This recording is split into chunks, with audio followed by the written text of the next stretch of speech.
He doesn't provide the option to be saved. He actually saved at Calvary. He died and shed his blood for every single person that you are going to see in heaven if you are a believer.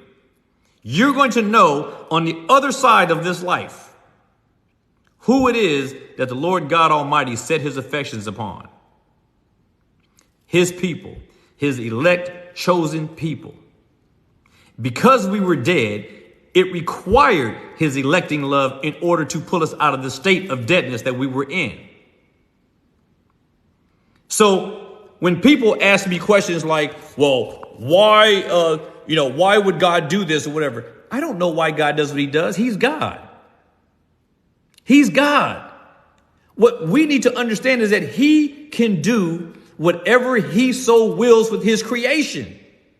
Men think that their wills supersede and override God's will. And it doesn't.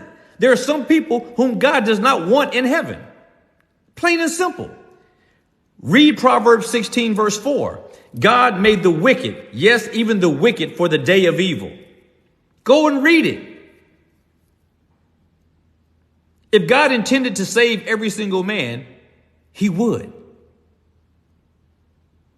He would. The world is a cemetery. The world to God is one big cemetery full of dead souls. Dead men's bones, like Ezekiel taught.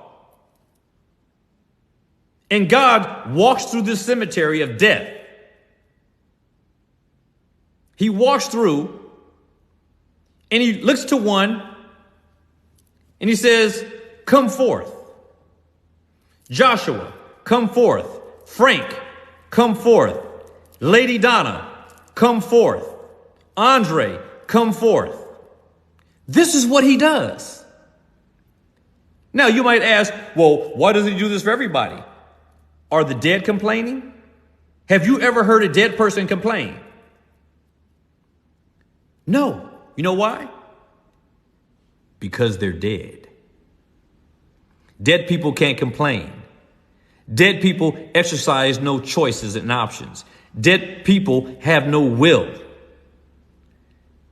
Dead people have no way to exert a desire to reach out for the salvation that only Christ offers to souls. This is what we need to start from.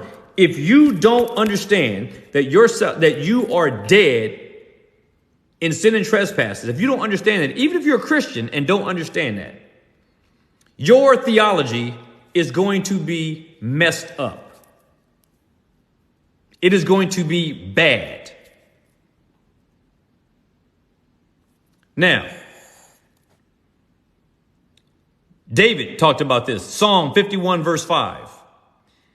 He says, behold, I was brought forth in iniquity, and in sin did my mother conceive me. David acknowledges he was born in iniquity. This was the man who God said was after his own heart. He said, I was born in iniquity. And he, being born in iniquity, needed a change. And that change came when God put the call on David and sent the prophet Nathan to call David to his office as king over Israel. Psalm 58, verse 3. The wicked go astray from the womb. They err from their birth, speaking lies. You understand? We are born this way.